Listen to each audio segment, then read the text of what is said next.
Thanks, Bucky. I'm standing in front of the Darwin Centre, which is a perfect example of co-design, as young people who use the centre have worked together with our staff to design and build the garden to provide a relaxing outdoor space which can be used by everyone for years to come. It's incredibly important that our clinical services deliver models of care which reflect the needs of people who use them. We've achieved this by having ongoing conversations with our service users and carers through a variety of processes in clinical teams, in designing and evaluating our services, and at the Trust Board.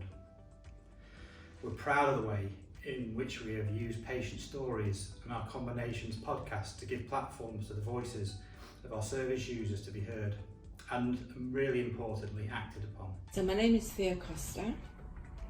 I'm 62 years old, mother of 3, grandmother of 8. I first became a service user just over 6 years ago now. Hi, my name's Claire Fairclough. I work in a high school. I'm Learning Support Unit Manager and Safeguarding Officer. To be honest, always, I never felt that I fitted in. I always felt different than other people. I didn't like the same things that people my age liked, even when I was little.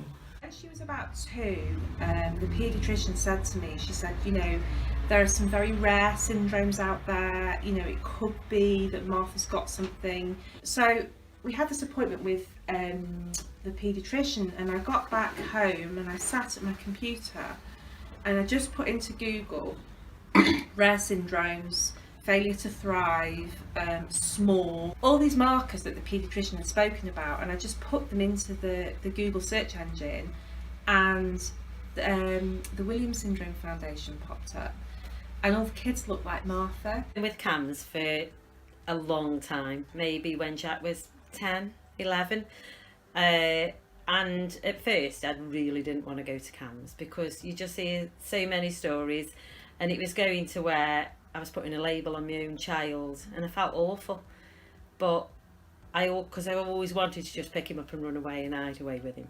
Doing the Talk and Change group has been very beneficial and highly recommended to new people. You do projects, we have people come and talk to us and meet new people. It's extremely good. I met the home team, the mental health home team. They were incredible. And I then found a support network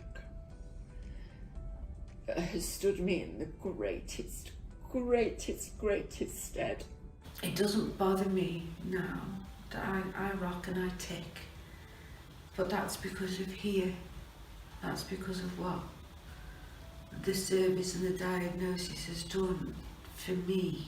That's one thing where CAMS was very good. I mean, the fact that we've had the same paediatrician in Dr. Negritz for the last 10 years has been wonderful, because she's seen Martha all the way through that. And anything where you've got a continuity of care and support is really good.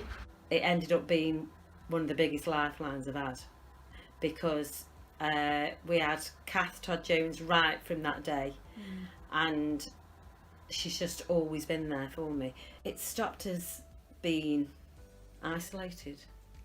It's made me see that life can be absolutely brilliant and everything, because what do you need more than your health and be happy? Staff have helped me tremendously to do more positive things, and the staff at Janet Square and Broome Street have been very supportive and very helpful.